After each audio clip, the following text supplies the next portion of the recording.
सो आप थोड़ा सा पैसा बचाने के चक्कर में अपनी लाइफ के साथ थोड़ा ना खेल सकते। इसका कोई ऐसा रीज़न नहीं है कि आपको वर्कआउट इवनिंग में करेंगे तो अच्छी बॉडी बनेगी, मॉर्निंग में अच्छी टाइम पे क्या ना क्लैरिटी नहीं है। एग्जैक्टली चाहे कितनी भी अच्छी फिजिक क्यों ना हो, उनके पास कितनी भी नॉलेज क्यों ना हो, but until and unless if they are not a certified professional you should not take guidance from. अगर मैं जिम जाऊंगा तो हार्ट अटैक तो होना ही होना है। तो जिम जा रहे हैं इसलिए हार्ट अटैक आ रहा है, तो जाते हैं। बॉडी बना रहे हो, मैगी नहीं बना रहे। हाँ ऑफ कोर्स 2 मिनट में तो नहीं बनती है बॉडी।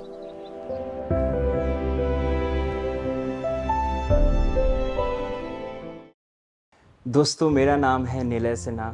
वैसे तो मैं एक सिनेमेटोग्राफर हूँ बाय प्रोफेशन, लेकिन अभी कुछ दिनों से मुझे बहुत ही ज़्यादा फिटनेस का जो जोश और जो मेरे अंदर एक आया कि नहीं मुझे फिट भी रहना ज़रूरी है, तो मैं इस इंडस्ट्री में आया। जब मैं इंडस्ट्री में आया तो मैंने देखा कि मेरे अंदर तो बहुत सारे सवाल थे, लेकिन मेरे जो आसपास के लोग हैं, जो मेरे दोस्त हैं, उनके मन में और भी ज़्यादा सवाल थे। तो मैं जब इस चीज़ में एंटर किया था फिटनेस में, उस समय मेरे पास इतने सारे जवाब नहीं थे कि मैं उनके हर डाउट्स को क्लियर कर सकूं। लेकिन आज के टाइम पे मेरे पास, मैं उन्हें बता सकता हूं कि नहीं तुम्हें भी जिम ज्वाइन करना चाहिए या कुछ भी ऐसा हेल्दी रहना चाहिए, फिट रहना बहुत ज़रूरी है आपके लिए।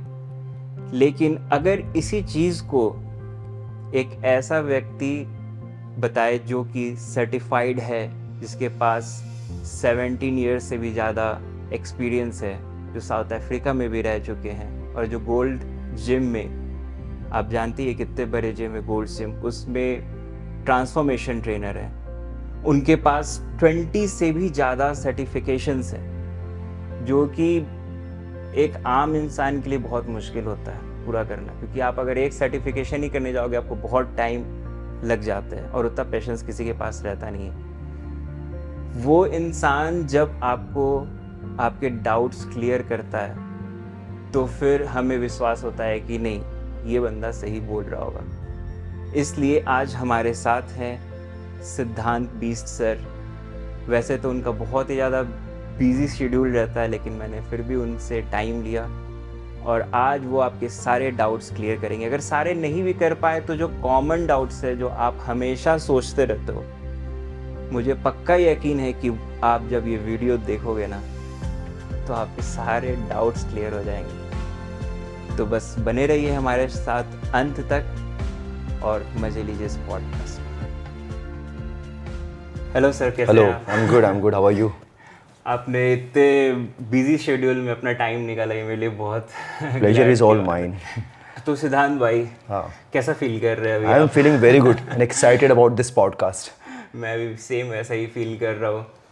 तो मैंने बहुत बार, जैसे मेरे जितने भी फ्रेंड्स हैं या मैं जितने भी जहाँ भी मैं रहता हूँ, तो वहाँ अक्सर यही सवाल आते हैं कि आखिर कोच क्यों ज़रूरी है, पर्सनल ट्रेनर लेना क्यों ज़रूरी है।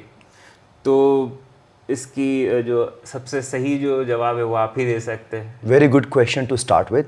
सो बेसिकली आई बिलीव कि अगर आप लोग जिम में जाएंगे, राइट, सबसे पहले तो जिसको जिम के बारे में कुछ पता ही नहीं वो करेगा क्या, स्टार्ट कहाँ से करेगा, राइट? देखिए, आपको कोच की रिक्वायरमेंट मेजरली इसलिए होती है कि आपको एक अकाउंटेबिलिटी रहती है। कोच जो है आपका एक फिटनेस टेस्ट लेता है, आपको असेस करता है कि यार आपका वर्कआउट कैसा होना चाहिए। वो आपको न्यूट्रिशनिस्ट के पास ले आता है, आपकी डाइट कैसे होना चाहिए। कुछ कुछ कोच लोग जैसे मैं हूँ, उनको न्यूट्रिशन की नॉलेज भी होती है, न्यूट्रिशनिस्ट भी होते हैं, तो आपका डाइट प्लान डिसाइड करते हैं आपका वर्कआउट प्लान डिज़ाइन करते हैं, आपको कौन से दिन में कौन सा वर्कआउट करना है। बहुत बार ऐसा होता है कि आपको मेंटली आप फटीग हो जाते हो, आपको रिजल्ट्स नहीं आते, तब आपको कौन बताएगा क्या करना है, राइट? बहुत से लोग को ऐसा लगता है कि हम लोग यूट्यूब पे देख लें, यूट्यूब पे आप देख लेंगे, आपने जाके वो एक्सरसाइज करें, आपको क्या पता आप सही फॉर्म कर रहे हैं कि नहीं कर रहे हैं। ऐसे तो यूट्यूब में बहुत से लोग, बहुत से डॉक्टर ऑपरेशंस भी करके रखे हुए होते हैं, तो आप अपना खुद का ऑपरेशन कर सकते हो क्या? आप स्कूल में जा रहे हो तो आपको पढ़ाई करना हो तो या बगैर टीचर के आप कर सकते हैं क्या? तो वैसे ही उतनी ज़्यादा एक पर्सनल ट्रेनर की, एक कोच की बहुत अहमियत होती है।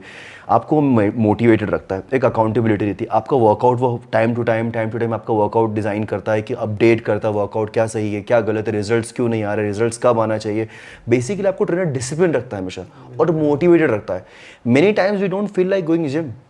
मेरे साथ में ऐसा होता है कि मेरे खुद के जो क्लाइंट्स हैं, किसी रीज़न से अगर मैं जिम नहीं गया या मैं ट्रैवल कर रहा हूँ, जिम जाते ही नहीं है। सही बात है। राइट कहीं ना कहीं आपको जो ट्रेनर है आपको जिम बुला करके अच्छे से वर्कआउट करवा रहा है, सो आप कैसे सोच सकते हैं कि कि खुद से कर लेंगे। बिल्कुल और बिल्कुल। कितने ही लोग को देखा मैंने खुद से करने के बाद में बहुत इंजरीज हुई हैं, मतलब उसकी गिनती नहीं है। सो आप थोड़ा सा पैसा बचाने के चक्कर में अपनी लाइफ के साथ थोड़ा ना खेल सकते हैं। बिल्कुल। मैं आपको खुद के बारे में बताऊँ, मतलब मेरा बहुत मन था कि मतलब जिम स्टार्ट करना है, बहुत अच्छे से करना है। मैं बहुत सारे जिम में जाता था, फीस भरता था, एक दिन गया दूसरे दिन से नहीं जा पाता वेरी था। ट्रू। फिर मैं बोला, मैंने अपने अंदर के नेचर को पहचाना कि नहीं ऐसे तो नहीं हो पाएगा, कुछ करना पड़ेगा। मोटिवेशन हाँ, मोटिवेशन फिर मैंने बोला कि एक काम करते हैं, पर्सनल ट्रेनर रखते हैं, वो बताएगा भी कि कैसे पोस्चर या फॉर्म कैसा सही है। और वो एक फोन करके भी बुलाता है या फिर वो पीछे लगे रहता है, सर अपने को करना है, तो एक अलग मोटिवेशन आता है। तो मैंने पीटी लिया और मुझे बहुत यू ज़्यादा सी द सिग्निफिकेंट चेंज। आज तक अगर कितने भी लोगों ने अगर पर्सनल ट्रेनिंग नहीं ली है तो मैं चाहता हूँ एक बार सब लोग ट्राई करें। कोई इतना भी बहुत एक्सपेंसिव नहीं होता है, nothing is expensive as our body is. एक बार आप ट्राई करिए कि खुद से करके वो पर्सनल ट्रेनर के साथ करके आपको ऑटोमेटिकली डिफरेंस समझ में आ जाएगा। ये मेरे वर्ड्स भी मे भी शायद आपको कितने ट्रिगर करे नहीं करे मुझे नहीं पता, लेकिन एक बार आप खुद प्रैक्टिकली भी देखें, एक बार हमको प्रैक्टिकल करके ही पता चलता है कि ये चीज़ें कितनी सही और कितनी गलत है। सही बात है, क्योंकि मैं ही जब जिम कर रहा होता हूँ तो जब मेरे पास पर्सनल ट्रेनर नहीं था तो मेरे को फॉर्म तो पता था कि ऐसे करना है, बट एग्जैक्ट लोड कहाँ पे आना चाहिए। लाइक अगर चेस्ट लगा रहे तो ज़्यादातर लोड शोल्डर पे आ रहा था। That is called mind muscle connection. When you are working out in the gym, जैसे आप चेस्ट का वर्कआउट कर रहे हैं तो you should focus specially on that area.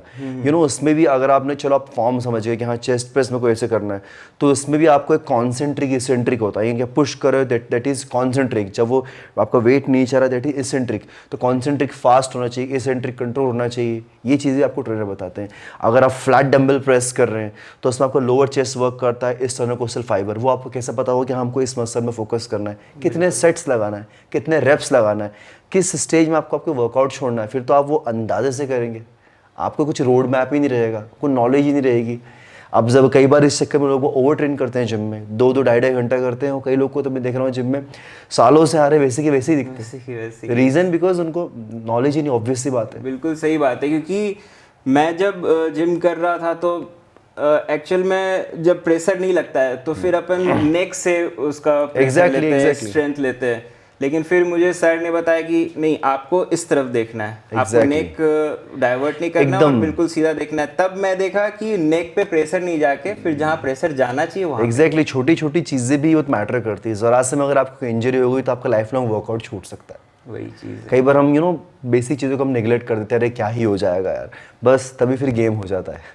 Sir मैं आपको एक बहुत छोटी सी किस्सा सुना चाहता हूँ। मैं जहाँ पे बैठता हूँ, जैसे हैंग आउट करता हूँ अपने फ्रेंड्स के साथ, तो मेरे एक फ्रेंड है, मैंने उनको बताया कि अभी मैंने तो यार जिम में भी फ़ी भरा और पर्सनल ट्रेनर भी ले लिया है।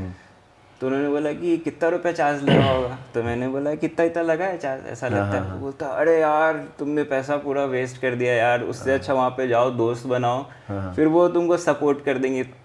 मैं उस समय बहुत बिगनर था, तो मुझे लगा कि ये बात सही तो नहीं बोल रहा है। लेकिन जब 3-4 महीने जब निकल गए तब मुझे अपने पे प्राउड फील हुआ, अपने डिसीजन पे, कि नहीं मैंने सही डिसीजन लिया था। क्योंकि अगर आपके जिम बड़ी हुई है, एक तो ईगो लिफ्टिंग या फिर वो करवा रहे तो वो आपको सिर्फ सपोर्ट दे।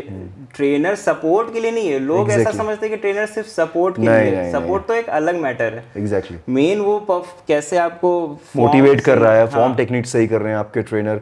कई लोगों को ऐसा लगता है आपने पैसा वेस्ट कर दिया। आज हम लोग रेस्टोरेंट जाते हैं, बेसिक से बेसिक रेस्टोरेंट में जाते हैं, हमारा 2,500-3 हज़ार बिल एक सेकंड में आता है। अगर हम अल्कोहल कंज्यूम कर रहे हैं तो 10-15 हज़ार बिल आ जाता है। शॉपिंग करने जाते हैं तब हम एक बार भी नहीं सोचते, when it comes to our own health क्यों पैसा बिगाड़ रहा है।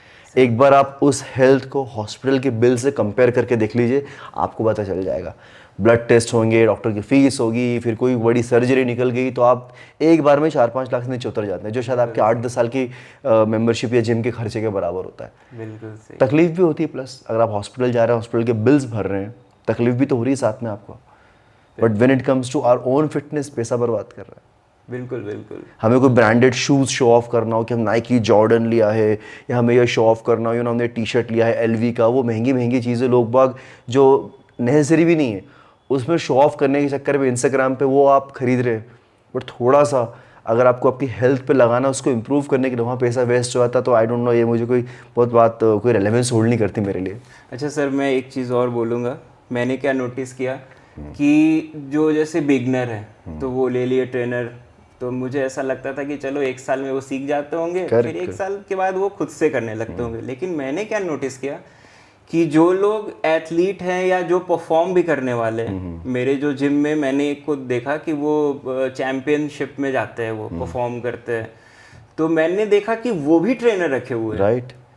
मैंने उनसे पूछा, सर आप कब से कर रहे हो? वो बोले मैं कम से कम 16 to 17 ईयर्स हो गया। वो 16-17 साल से कर रहे हैं, फिर भी वो ट्रेनर रख रहे हैं। तब मुझे लगा कि ये बंदा भी अगर ट्रेनर रख रहा है तो जरूरी तो है ट्रेनर। आपने अच्छा पॉइंट उठाया। Everyone needs to understand one thing, जो वो मिस्टर ओलंपिया होते हैं, राइट, चाहे वो अर्नोल्ड श्वार्ज़नेगर रहे पहले, चाहे रोनी कॉलमैन रहे हैं, चाहे फिल हीथ रहे हैं। फिल हीथ भी at a stretch 7 bar mister Olympia रहे। अभी उनके बाद ऐसा कोई भी नहीं जो एट अ स्ट्रेच 4-5 बार या 6-7 बार बन गया हो, 1-2 बार बने। लेकिन जो फिल हीथ जैसे बड़े body builder 7 times mister Olympia रहने के बाद उनको कोच की ज़रूरत है। जो लोग 25-25, 20-20 साल से वर्कआउट कर रहे हैं यूएस में, जो 7 बार मिस्टर ओलंपिया बन चुका है, उसने कोच क्यों रख के रखा हुआ है? मिस्टर ओलंपिया ने, जिसकी वर्ल्ड में बेस्ट फिजिक है, जिसकी, why he needs a coach? He knows everything, he is a big brand, he is a million number of following in social media, सारे इसको ब्रांड्स इंडोर्स करने के लिए ऑफर कर रहे हैं, he is making lot of money, but still he is having a trainer. तो जब वो ट्रेनर रख सकता है, वो कोई कोच रख सकता है, तो हम तो क्लूलेस अबाउट द वर्कआउट। आप कितने भी जिम में वर्कआउट करते हो, पुराने हो जाए, but you can't be a trainer. आज अगर आप मान लो कि आपको सर्दी खांसी हो रही है, आप हर बार डॉक्टर के पास जा रहे हो, तो आपको थोड़ा ना पता है कि कई बार कौन सा इन्फेक्शन लगा है। आपने अंदाजे से कोई दवाई खा ली, जो लोग बहुत गलती करते हैं, अंदाजे से कोई दवाई खा ली, वो आपको ट्रिगर कर गई, तो केमिस्ट से पूछ करके कह रहे भाई, वो केमिस्ट है, जिम में फ्रेंड होता है, केमिस्ट को भी लोग वही समझते हैं, ये दवाई बता देना, डॉक्टर के पास कौन जाए? फिर डॉक्टर किस लिए बैठे हैं? They are well educated, so are the trainers. Even trainers are also very educated. जो आपको जिम, आपकी बॉडी के बारे में, मसल्स के बारे में, साइंस के बारे में, सेंट्रल नर्वस सिस्टम के बारे में, जॉइंट्स के बारे में सब कुछ बताएगा, कब आप क्या गलत कर रहे हो, क्या नहीं कर रहे हो, आपको पीआर हिट करने में, आपको मैक्स आउट करने में, वहाँ पे ट्रेनर का एक बहुत मेजर रोल आता है। आप सही बात बोल रहे हैं। मैंने एक बार नोटिस किया, मुझे लग रहा था मेरे में एनर्जी फुल है, तो इससे ज़्यादा तो मैं सेट करूँगा, करेक्ट, इससे भी लगेगा, क्योंकि मैं 40 एलबीएस से कर रहा था, तो मैंने बोला 45 से तो कर लूँगा। तो मैंने सर को बोला, सर मैं 45 से कर लूँगा, ये तो मेरे से आराम से लग रहा है। करेक्ट। तो हमेशा वो मुझे प्रोग्रेसिव ओवरलोड और ज़्यादा का करवाते हैं, लेकिन उस दिन बोले कि नहीं 40 से ही करो, मुझे वो आपका फॉर्म सही चाहिए, फॉर्म डज मैटर। तो मुझे लगा कि नहीं, ये बात सही बोल रहे, क्योंकि वो चाहते तो मुझे 50 से 55 से भी सपोर्ट करके करवा सकते, लेकिन बोले नहीं, अभी तो आप 45 से करो। तो उनको पता रहता है कि इससे कितना मेहनत करवाना है। एग्जैक्टली। कई बार लोगों को जिम में ऐसा लगता है कि हमें प्रोग्रेसिव ओवरलोड करना है या इंटेंस करना है, तो देखो इंटेंसिटी इज़ इंपॉर्टेंट, हमें थोड़ा बहुत हैवी उठाना इज़ ऑल्सो इंपॉर्टेंट, बट इस कॉस्ट पे नहीं कि आप हैवी उठा रहे हो तो आपको आपके ट्रेनर सपोर्ट कर रहे हैं या आपका फॉर्म गलत आ रहा है, मतलब ही नहीं होगा ना। आपकी बॉडी को ये नहीं पता है कि आप कौन सा नंबर उठा रहे हो। आप जिम में 40 पाउंड उठा रहे हो, 50 किलो उठा रहे हो, so your body don't know the number, your body know the intensity. जितना प्रॉपर फॉर्म होगा, जितनी प्रॉपर इंटेंसिटी होगी, आपकी बॉडी आपको रिजल्ट देगी। अदरवाइज आप जाइए जिम में, हर जिम में ऐसे होशियार लोग रहते हैं जो बहुत हेवी वेट उठाते हैं, still they look the same, they still look shit. That's the only reason. मैं तो खुद 15 साल से गोल्ड जिम में काम कर रहा हूँ। कई ऐसे मेंबर्स भी गोल्ड जिम के जो 15-15 साल से, I find them exactly same, और ख़राब ही होता हो देखा मैंने उनको। क्यों? सही बात है। और वो प्रॉपर देखते हैं ट्रेनर कि आपका ठीक है, इस पे तो काम हो गया, शोल्डर पे इनका लेग थोड़ा वीक लग रहा है, इसका मतलब लेग पे मुझे ज़्यादा काम करना है, तो उसके वो सेशन बढ़ा देते हैं, तो वो पूरा program exactly that's the main role of coach. Right. अब मेरे दिमाग में जो दूसरा सवाल आ रहा है, जिसके लिए मेरी बहुत बहस होती है मेरे दोस्तों से। करेक्ट। तो वो बोलते हैं, कुछ लोग बोलते हैं कि यार भाई जिम जाना तो सुबह जा, क्योंकि जिम जाने का टाइम ही सुबह है। लेकिन मैं कुछ लोगों से मिला, वो बोले नहीं शाम में जाओ। अब कुछ लोगों का क्या होता है कि शाम में ही वो फ्री होते हैं। करेक्ट। तो मैं आपसे बिल्कुल रियल जानना चाहूँगा, सुबह जाओ या शाम में जाओ? देखिए, ये एक बहुत बड़ा मिथ है। कई लोगों को ऐसा लगता है मॉर्निंग में वर्कआउट करना चाहिए, क्योंकि बहुत पॉपुलर है, हम लोग मूवीज़ में भी देखते हैं या सोशल मीडिया पे भी देखते हैं, लोग मॉर्निंग में रन कर रहे हैं। देखिए, मॉर्निंग में मैं उन लोग को रेकमेंड करूंगा वर्कआउट। पहले आपके क्वेश्चन को मैं अच्छे से क्लियर कर दूं कि workout can be done any time, right. जिस टाइम पे आप अपनी बॉडी को सेट करते हो वर्कआउट के लिए, उस हिसाब से वर्कआउट कर लेते, चाहे मॉर्निंग हो, आफ्टरनून हो, इवनिंग हो, एनी टाइम। इसका कोई ऐसा रीज़न नहीं है कि आपको वर्कआउट इवनिंग में करेंगे तो अच्छी बॉडी बनेगी, मॉर्निंग में करेंगे तो अच्छी बॉडी बनेगी। You know, it depends on person to person कि उसे कब अच्छा लगता है। If you ask me, I like to workout in the evening, but if I have a time, I work on the if I have time I can work out in the morning as well. Doesn't matter, like I've been working out for past 15 to 17 years, पर मैंने कभी घड़ी नहीं देखी। अब मान लो किसी के पास अगर सुबह टाइम ही नहीं है तो सुबह कैसे आएगा वर्कआउट करने, किसी के पास शाम को टाइम नहीं है तो शाम को कैसे आएगा वर्कआउट करने। सो वर्कआउट को आप कभी भी कर सकते हैं, it's completely fine and completely healthy. आपकी बॉडी क्लॉक आप जैसे एडजस्ट करेंगे वैसे हो जाएगी। इट्स जस्ट वन थिंग कि आप एकदम सोने के बहुत क्लोज वर्कआउट मत करिए। जैसे मान लो अगर आपका 10 बजे सोने का टाइम है तो अगर आप 8-9 बजे करेंगे तो आपकी स्लीप को थोड़ा सा डिस्टर्ब कर सकता है, यू नो, क्योंकि हो सकता है आप वर्कआउट से पहले कॉफ़ी ले रहे हैं या प्री वर्कआउट ले रहे हैं तो आपके ब्रेन को एक्टिव कर देगा। और बहुत से लोग मॉर्निंग वर्कआउट इसे सजेस्ट करना पसंद करते हैं। उसका रीज़न ये है कि मॉर्निंग में क्या लोग बहुत थोड़े फ्री रहते हैं, फ़ोन कॉल्स उनको नहीं रहते हैं, इतने मैसेजेस नहीं रहते हैं, ईमेल्स नहीं रहते हैं, कोई डिस्टर्बेंस नहीं रहता, they can go in the morning workout with free mind. But this luxury does not have everyone. इसका मतलब ये है कि बॉडी बनने से इसका कोई रोल नहीं है। Absolutely. आपके पास जब टाइम मिल रहा है तो आप करो। Whenever you have time, go for walk. बस अपने टाइम से पहले बेड टाइम से थोड़ा 3-4 घंटे पहले करेंगे तो बेटर रहेगा। बाकी you can go and workout any time. कभी आपको रात में 2 बजे भी टाइम मिले वर्कआउट करने का तो आप तब भी करो, जस्ट वर्कआउट।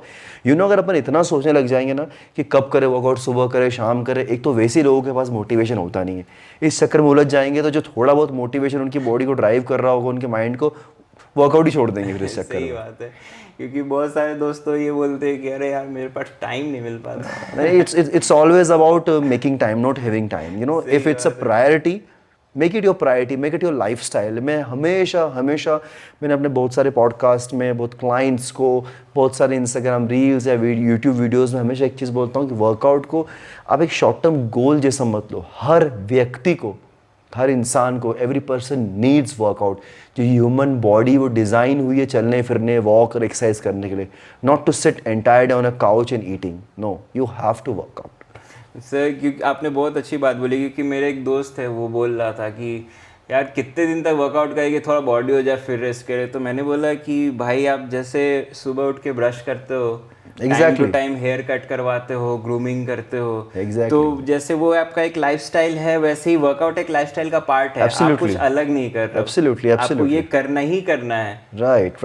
लोगों को क्या है, वर्कआउट एक फैंसी चीज़ लगती है। Okay, let's go to the gym, let's hit gym, 12-15 kilo वजन कम कर लो, छोड़ दो वर्कआउट। उसके बाद क्या, देन फिर उनका वापस वेट बढ़ जाता है। क्योंकि आप कई बार लोगों का वेट, यू नो, ये भी एक बहुत से लोगों का मिथ क्लियर हो जाएगा। कई बार लोग जिम जाते हैं, वर्कआउट करते हैं, मोटिवेटेड रहते हैं, दे ईट हेल्दी, यू नो, वो अपने आप को एक टेम्परेरी टाइम के लिए एक अपना एक सेट ऑफ माइंड कर लेते हैं। But after that they leave everything. फिर बोलते हैं हमने तो जिम छोड़ा और हमारा वजन बढ़ गया। नहीं, आपने जिम छोड़ा इसलिए वजन नहीं बढ़ गया, आपने उस लाइफस्टाइल को ही छोड़ दिया। यू नो, अगर आप उसको लाइफस्टाइल बना करके रखोगे, अगर आप चलो जिम नहीं जा पा रहे हो तो थोड़ा घर पे कार्डियो कर लो, स्टेयर्स कर लो, स्किपिंग रोप कर लो, थोड़ा सा अपने न्यूट्रिशन को वॉच आउट कर लो। You know, diet and exercise goes hand in hand. When you stop exercising you don't feel like eating healthy. You know, आपको ऐसा लगता है कि अरे यार जब हम जिम करेंगे, जब हम वर्कआउट करेंगे तभी हम लोग हेल्दी खाएंगे। सो आपको कहीं ना कहीं वर्कआउट मोटिवेट भी करता है हेल्दी खाने के लिए। बिल्कुल, that also drives you. That is also biggest benefit of working out every day. और इट्स नॉट नेसेसरी कि आप जा रहे हो हर दिन जाके हैवी वेट ट्रेनिंग करो, हर दिन जाके इंटेंस कार्डियो करो। आप कभी योगा कर लो, कभी पिलाटेस कर लो, कभी वेट ट्रेनिंग कर लो। Make a combination, you know. Like if you ask me personally, I love weight training. मैं वेट ट्रेनिंग से कभी बोर ही नहीं होता हूँ। लाइक करते करते मुझे 15-17 साल हो गए। I find it very addictive and if it's is good.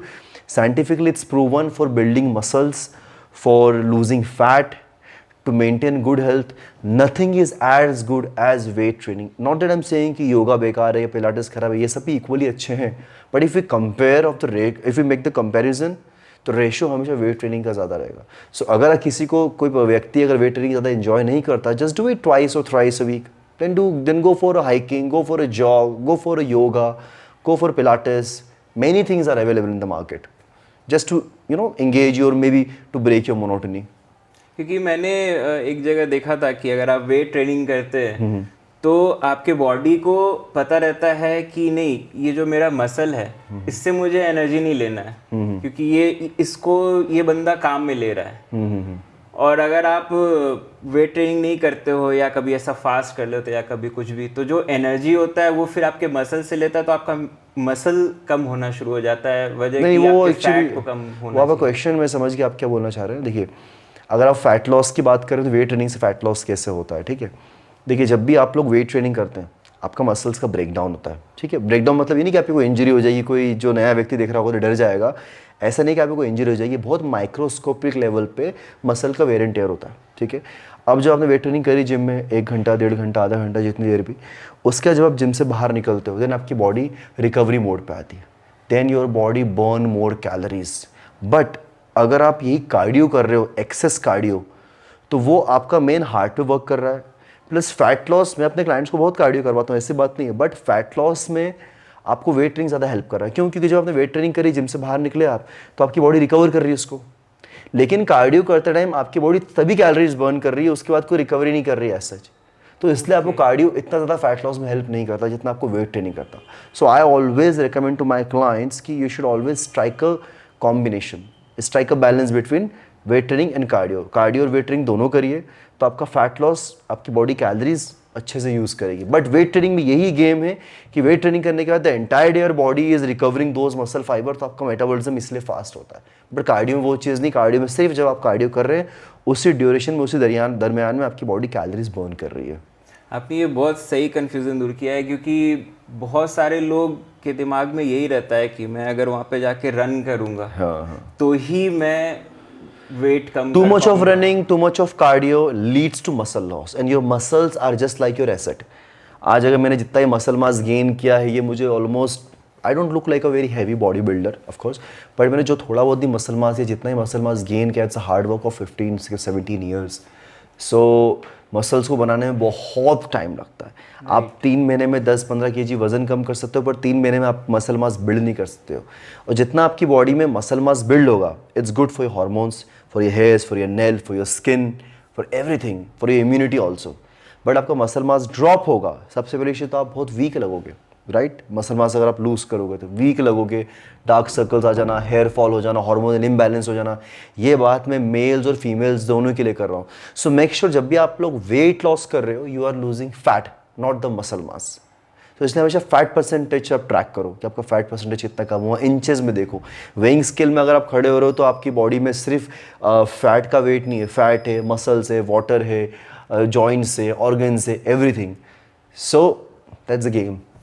हाँ, क्योंकि अभी अगर लाइव एग्जांपल अगर देखें तो आप कपिल शर्मा को देख लो, हाँ, फिर आप करण जौहर को देख लो। हाँ, they look so sick, you know. बहुत ज़्यादा, क्योंकि उन्होंने, जैसे करण जौहर है वो वन डे मील वाला OMD, हाँ, देखा था मेरा वो प्रोग्राम इंटरव्यू। करते हैं वो, तो उससे उन्होंने अपना वेट लॉस तो कर लिया, करेक्ट। बहुत अच्छा, लोग बोले कि वेट लॉस कर लिया, बहुत ही अच्छा हुआ, लेकिन साथ ही साथ उनके मसल भी लॉस हो गए। एग्जैक्टली।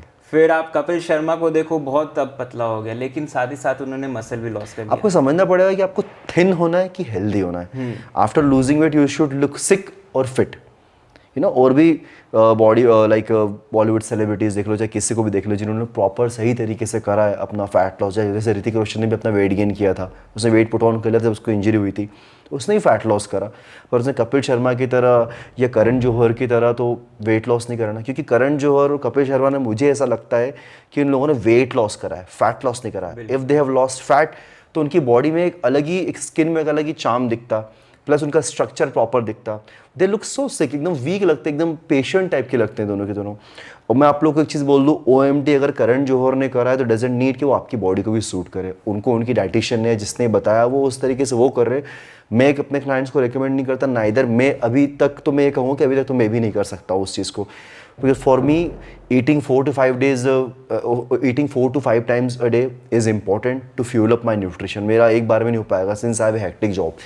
So किसी को भी इंटरनेट पे देख करके अरे इसने ऐसा करा तो हम भी वैसा कर ले, it doesn't work. It doesn't work. एक तो क्या, सबकी बॉडी टाइप्स अलग अलग। Exactly, सबका बॉडी टाइप्स अलग, माइंडसेट अलग, आपकी मेडिकल हिस्ट्री अलग, आपकी ब्लड टेस्ट अलग. So how can you copy someone? Like, मैं अगर जिम जा रहा हूँ तो अगर ट्रेनर ने मुझसे पूछा कि आपका गोल क्या है, आपको कैसे फिजिकल अचीव, तो मैं ये नहीं बोल सकता कि मैं बहुत मेहनत करूंगा, मेरा ऋतिक रोशन जैसा बनूंगा। एग्जैक्टली क्योंकि किसी की बॉडी शाहिद कपूर के जैसे भी हो सकती है, जो शर्ट खोले तो उनके एब्स और उनके मसल दिखे, और किसी की बॉडी बल्कि हो सकती है, जॉन अब्राहम या you can be inspired by someone, you know, but you can't be like someone. को लाइफ में भी हमें इंस्पिरेशन लेना चाहिए, बट वी शुडंट कॉपी कर यार हम बिल्कुल वैसे ही बन जाए। There is no harm taking inspiration from anyone, you know, like I am highly influenced by my father, मेरे फादर से बहुत इन्फ्लुएंस्ड हूँ। और बॉडी बिल्डिंग में देखा है तो Arnold Schwarzenegger, Sylvester Stallone, Hrithik Roshan, मैं इनसे बहुत influenced, but I know I can not be like them. But मैं अपनी खुद की अच्छी फिजिक बना सकता हूँ, मैं उनसे एक मोटिवेशन ले सकता हूँ, यू नो। बट उनके ऐसा बनने जाऊँगा तो पॉसिबल ही नहीं, बिकॉज उनका स्ट्रक्चर, सारी चीज़ें, उनकी life style, everything is different. आपने बहुत अच्छे से कॉन्फ्यूजन को दूर किया। Thank you. मैं होप करता हूँ कि मेरे जितने भी ऑडियंस हैं उनको बहुत ज़्यादा क्लैरिटी मिलेगी इस चीज़ को लेके, क्योंकि लोगों के पास आज के टाइम पे क्या ना क्लैरिटी नहीं है। एग्जैक्टली वो इंस्टाग्राम पे देखते हैं, उस पे इन्फ्लुएंसर आते हैं, फिटनेस इन्फ्लुएंसर, तो उन्होंने कैसे अपना बॉडी बनाया है या फिर बैकग्राउंड में वो क्या कर रहे हैं, वो चीज़ तो वो नहीं दिखाते हैं। वो कुछ भी करके इंजेक्शन लेके या जैसे भी बॉडी बना ली है, अब वो आपको वो बोलेंगे कि ये काम करो, तुम आम में नमक डाल के खाओ तो तुम्हारा और अच्छा बॉडी बनेगा या फैट लॉस होगा। आप बात मान लोगे क्योंकि ये बंदे की फिजिक तो दिख रही है, जो बोल रहा है सही बोल रहा होगा। करेक्ट। लेकिन वो बंदा बैकग्राउंड में क्या कर रहा है, इसका बहुत ही इंपॉर्टेंट होता है। तो मैं तो वैसे तो हम लोग भी इंस्टाग्राम और यूट्यूब पे ही आ रहे हैं, लेकिन फिर भी मैं ये बोलना चाहूँगा कि आप उन इन्फ्लुएंसर को देख के इतना ज़्यादा इन्फ्लुएंस मत हो। पहले आप स्टार्ट करो, 3-4 महीने पहले समझो कि मेरी बॉडी क्या करने से क्या रिएक्ट करती है, उस पर फिर डिसीजन लो कि मुझे आगे क्या करना है। करेक्ट। देखिए, इन्फ्लुएंसर में और एक प्रोफेशनल में हमेशा बहुत ज़मीन आसमान का फ़र्क रहेगा। आजकल लोगों को लगता है कि यू नो, चलो मैं फॉर एग्जांपल कि चलो सिद्धांत के हो सकता है फॉलोअर्स कम हो, कोई दूसरे XYZ पर्सन के फॉलोअर्स बहुत ज़्यादा हो, है ना, या किसी को भी हम एग्जांपल ले लें, बट डजंट मीन कि अगर उसके फॉलोअर्स ज़्यादा है और उसकी फिजिक अच्छी है तो उसको प्रॉपर नॉलेज होगी, यू नो। फिजिक तो आप देखो तो एक मजदूर की भी रोड पे अच्छी फिजिक रहती है, उसके एब्स रहते हैं, इतना दिन भर फिजिकली एक्टिव रहते हैं मजदूर लोग कि उनकी भी एब्स रहती है। तो क्या आप उनसे आके एक टिप्स दे लोगे कि हाँ यार आपने बॉडी कैसे बनाई, हमको बता दो। जैसे अभी रिसेंट में एक आया था जो शाहरुख खान को और एक मजदूर को कंपेयर किया था। राइट। सो ऐसा नहीं, कुछ इन्फ्लुएंसर्स हो सकता है एजुकेटेड भी हो, जैसे आज बहुत सारे प्रोफेशनल ट्रेनर्स वो भी इन्फ्लुएंसर टाइप ही बन गए, पर मैंने बहुत से लोग को देखा है कि उनकी अच्छी बॉडी है, जैक्ड है, तो बड़े एकदम फैंसी आइटम्स देकर के आ रहे हैं, अपनी लाइफस्टाइल दिखा रहे हैं। बट आप एक चीज़ समझिए, वो चाहे कितनी भी अच्छी फिजिक क्यों ना हो, उनके पास कितनी नॉलेज क्यों ना हो, but until and unless if they are not a certified professional, you should not take guidance from them, और ना ही उनसे इन्फ्लुएंस है कि वो लोग जो प्रोडक्ट को प्रमोट कर रहे हैं उनके सोशल मीडिया पे आप एकदम आग बंद करके ले लो कि यार इसने ये प्रोडक्ट बोला XYZ, ये प्रोटीन ले रहा है तो मैं भी ये ले लूँ। नहीं, वो इसलिए ऑफकोर्स सेल कर रहे हैं उस चीज़ को कि उनको पैसा मिल रहा है, definitely, right, they are being paid for it.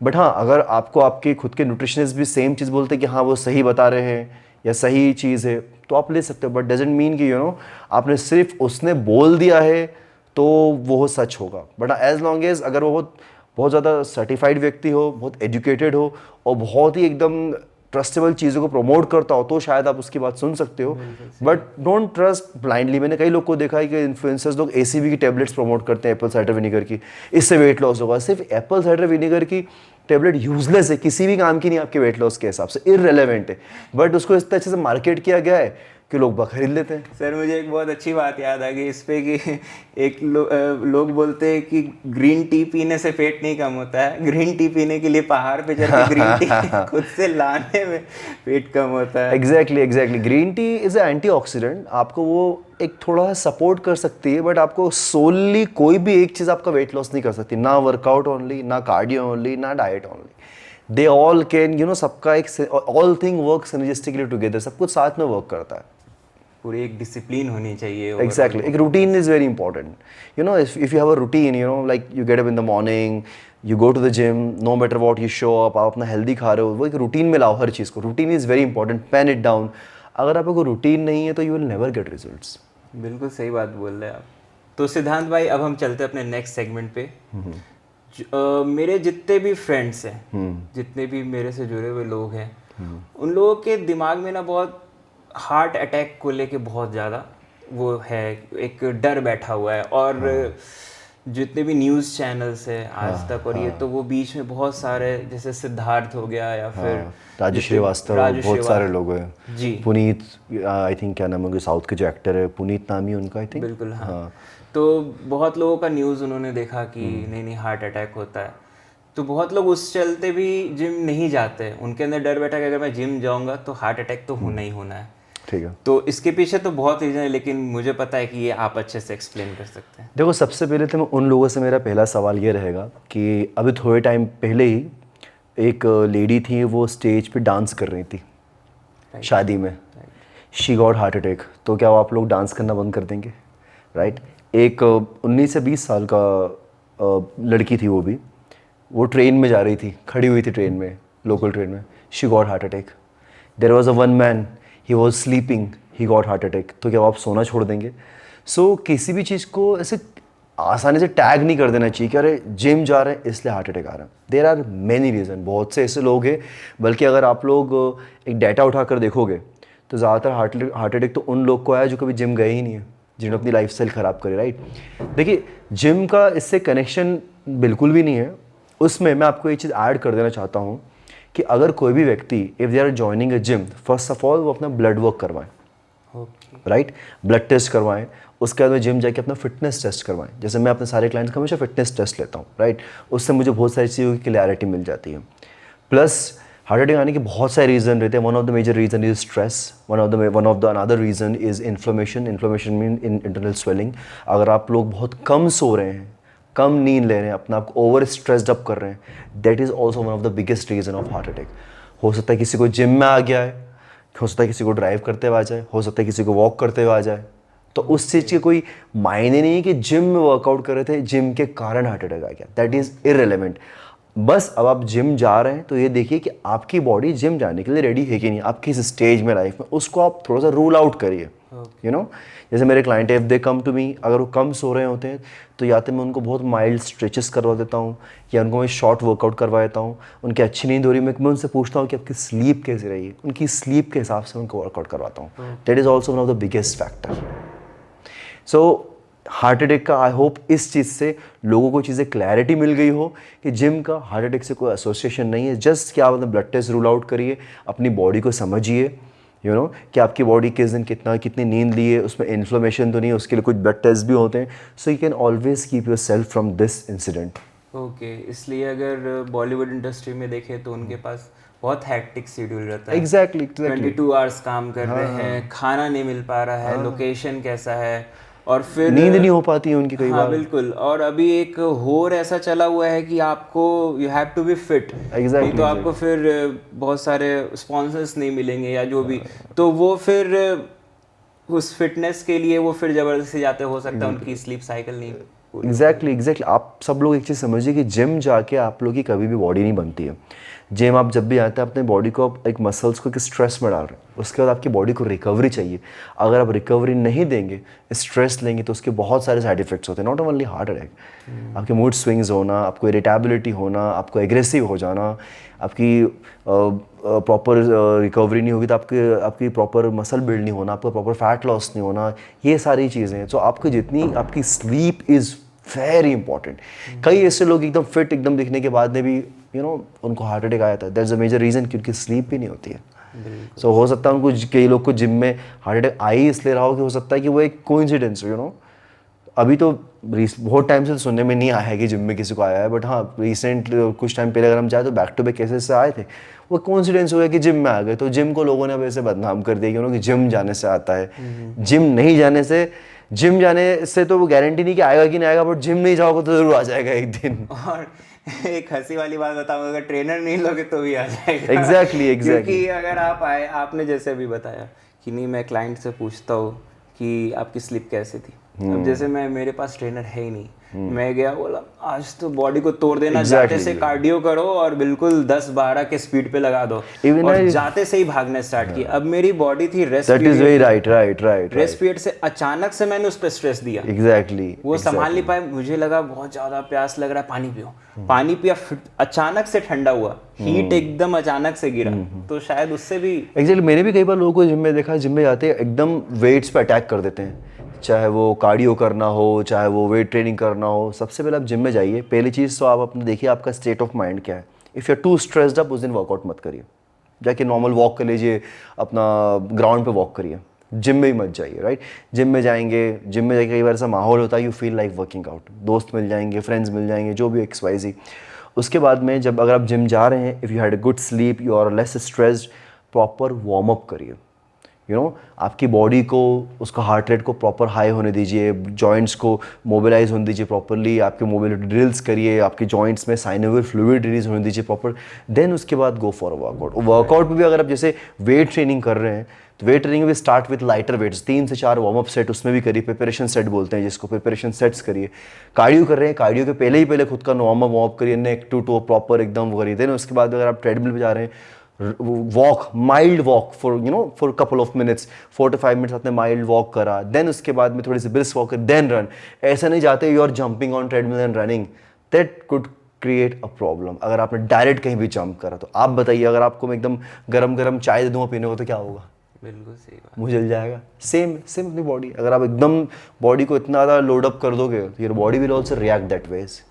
वैसे ही तो ये बहुत बड़ी टॉपिक है, लेकिन अभी बात कर रहे थे तो मेरे दिमाग में आई ये चीज़ पूछ लूँ कि मुझे ये भी बताइए कि जो अपन ट्रेडमिल या जो कार्डियो करते हैं तो वो जिम के पहले करें या जब मेरी वेट ट्रेनिंग हो जाए उसके बाद करें?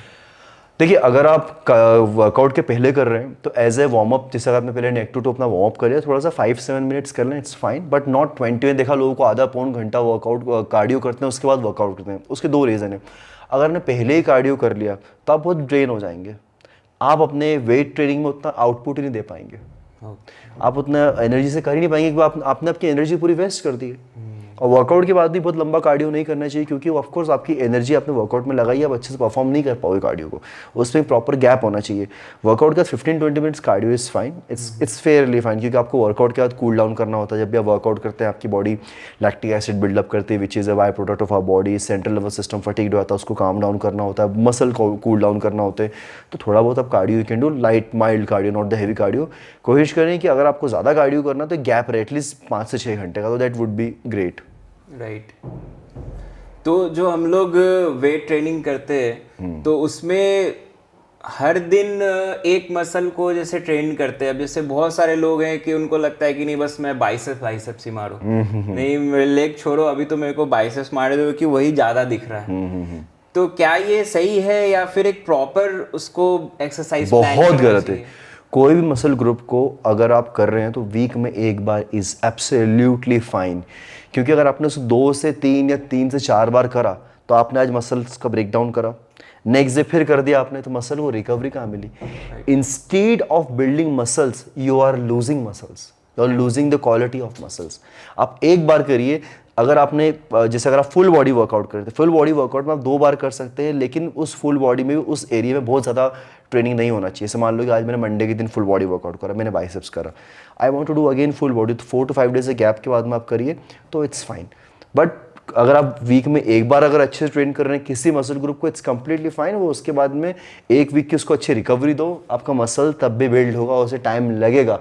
अगर आप ये सोच रहे हो कि मैं एक दिन में सब वर्कआउट कर लूँ, एक ही दिन में कर लूँ और रोज़ उस मसल को ट्रेन करूँ तो अच्छा होगा, तो और मसल की डेफिनेशन ख़राब होगी आपकी। हाँ बिल्कुल, क्योंकि अब जोश रहता है बिल्कुल कि भाई अपने दोस्तों को तो बता दिए जिम ज्वाइन कर लिए, अब वो पूछेंगे कि भाई उतने दिन से जिम तो जा रहा है, कुछ फ़र्क तो दिख नहीं रहा है, करना तो है। और फिर बहुत लोगों के ब्रेकअप्स होते हैं तो वो इंतकाम देखेगी के चक्कर में बिल्कुल तोड़े जा रहे हैं, संडे को भी रेस्ट नहीं दे रहे। तो ये मैं चाहूँगा कि आप लोगों को बताएं कि रेस्ट देना कितना इंपॉर्टेंट है बॉडी बिल्डिंग। उसके पहले मैं बोलना चाहूँगा, जैसे कि कोई भी अगर आप वर्कआउट कर रहे हो, whether you are building muscles, losing fat, any कुछ भी आपका टारगेट हो, किसी का होगा कि मुझे अच्छी फिजिक बनाना है या किसी का अच्छा चर्बी घटाना है, वजन कम करना है, तो आप लोग एक चीज़ समझिए, आज अगर कोई भी आप अपना घर बनाते हैं, राइट, आपने एक बिल्डिंग बनाई, तो क्या वो एक दिन में बन जाती है? क्या नहीं बनती है। प्रॉपर प्लानिंग होती है, देन उसमें प्रॉपर उसका बेस बनता है, देन बिल्डिंग बनती है, देन उसके बाद में उसमें इंटीरियर काम होता है, पेंट होता है, मतलब कितनी डिटेलिंग होती है, तब जाके बनता है। सुनना कि आप गए और 15 दिन में घर बन गया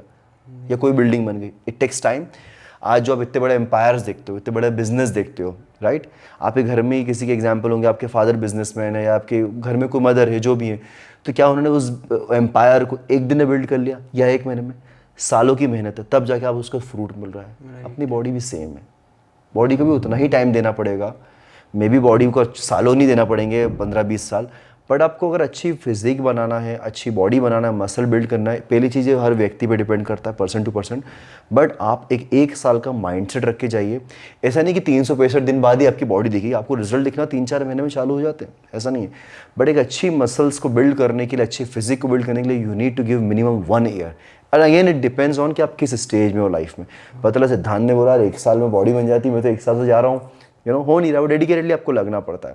ओके, आपका नेक्स्ट क्वेश्चन था स्लीप से रिलेटेड।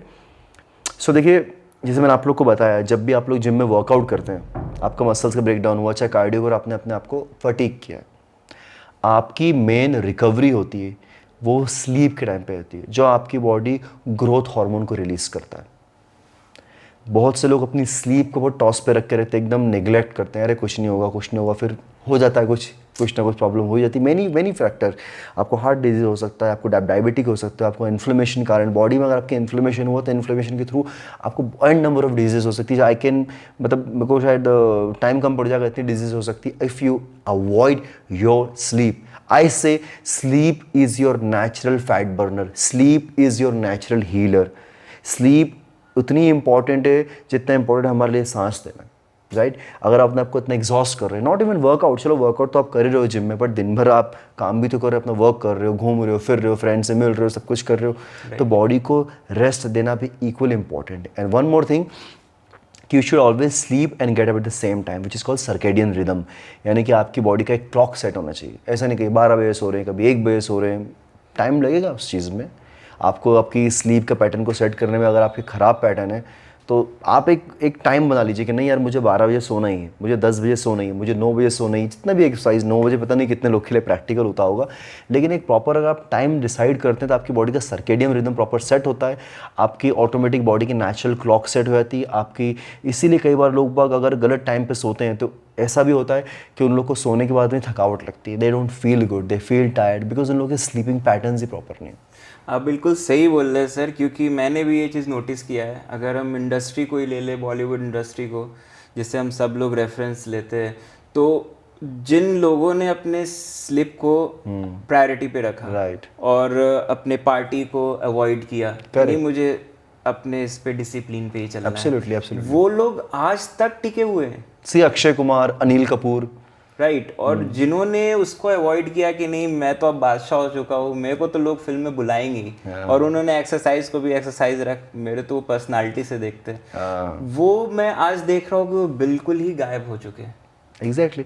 और यू नो, आपकी स्लीप अच्छी रहती है, आपकी वर्क एफिशिएंसी बहुत अच्छी हो जाती है, अदरवाइज आप पूरे टाइम इरिटेबल रहते हैं, आपके हार्मोनल इम्बैलेंस हो जाते हैं, जिस चक्कर में you and up craving food, आप गलत खाते हो अगर आपकी स्लीप के शेड्यूल भी इरेटिक रहते हैं। तो अगर आपकी जितनी प्रॉपर स्लीप रहेगी, आपकी वर्क एफिशिएंसी अच्छी बढ़ेगी, आप अपना काम अच्छे से कर पाएंगे, वर्कआउट अच्छे से कर पाएंगे, आप एक्टिव रहेंगे दिन भर, but in A proper routine. सिद्धांत भाई, अब मैं जो सवाल पूछने आ रहा हूँ, मेरे को खुद हंसी आ रही है कि मेरे फ्रेंड लोग कैसे, मतलब एक दिन तो मैं बैठा हुआ था अपने दोस्तों के साथ, बोले नीले भाई जिम विम बहुत जा रहे हो यार, डेली कर रहे हो, सही है, तो देख लेना यार, ज़्यादा जिम में मत जाओ, फिर लोग वो नहीं हो पाते, बच्चे नहीं कर पाते, ऐसा वैसा। तो मैं बोला कि नहीं, अब तुम्हें तो मुझे जवाब देना ही होगा, अब ये सर ही बताएंगे इसका रीज़न, और ये सही अपने एक्सपीरियंस से बता पाएंगे, तो आप प्लीज़ उनको क्लियर कीजिए। नहीं, एक्चुअली चीज़ ये क्या है, एक तो इम्पोर्टेंसी जो है, यूजुअली क्या होता है कि जो लोग स्टेरॉइड्स लेते हैं, हर व्यक्ति जिम जाने वाला स्टेरॉइड्स नहीं लेता है, स्टेरॉइड्स लेते हैं प्लस गलत तरीके से प्रॉपर नॉलेज से ही नहीं लेते हैं, उन्हें इम्पोर्टेंसी आ सकती है। पर जो जिम जा रहा है व्यक्ति नॉर्मल, उसका इम्पोर्टेंसी से कोई कनेक्शन ही नहीं। देखो अब ये क्या है, जो बैठ के लोगों को एक कुछ ना कुछ बहाने बनाना है जिम नहीं जाने के, या लोगों की टांग खींचना है, डीमोटिवेट करना है, ये मिथ मार्केट में फैले हुए हैं। अगर आप बात कर रहे हो कि इम्पोर्टेंसी होती, तो अर्नोल्ड श्वार्ज़नेगर तो बॉडी बिल्डर है, उनके 2 बच्चे, सिल्वेस्टर स्टैलोन उसके 3 बच्चे, इंडिया की बात करें तो ऋतिक रोशन के खुद के 2 बच्चे थे, ये तो जिम जा रहे हैं सालों से। अब बताओ इनके बच्चे कहाँ से आ गए, आसमान से टपके नहीं इनके बच्चे। सो ये उल जलूल बातें हैं जो लोग बाग एक तो मिथ फैलाते हैं और लोगों को फियर मॉन्गरिंग करते हैं। First of all this thing is irrelevant. Secondary, importancy आने का रीज़न जैसे मैंने आपको बताया, एक स्टेरॉइड होता है जिसके कारण लोगों को आती है इंपॉर्टेंसी। पर जिम जाने वाला हर व्यक्ति स्टेरॉइड नहीं लेता है, स्टेरॉइड ज़्यादातर प्रोफेशनल बॉडी बिल्डर्स देते हैं, उन्हें उनके पास प्रॉपर नॉलेज होती है। तो वो उस हाँ गाइडेंस उनके पास उनके पास प्रॉपर गाइडेंस होता है, डॉक्टर्स रहते हैं, उनके पास नॉलेज होती है, एक्सपीरियंस होता है।